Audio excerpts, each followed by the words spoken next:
మీ అందరికీ తెలిసిందే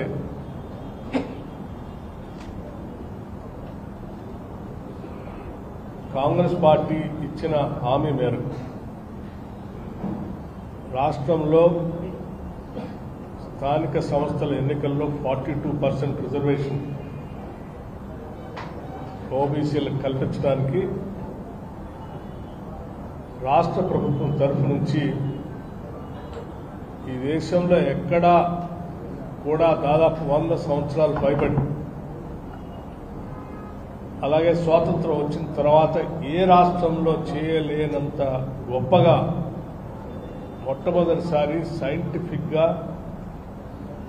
socio economic educational political employment cost సర్వేని అత్యంత ట్రాన్స్పరెంట్గా జరిపి దాని ద్వారా వచ్చినటువంటి సమాచారంతో సంఖ్యతో కేబినెట్ నిర్ణయం తీసుకొని చట్టసభల్లో అంటే శాసనసభలో ప్రవేశపెట్టి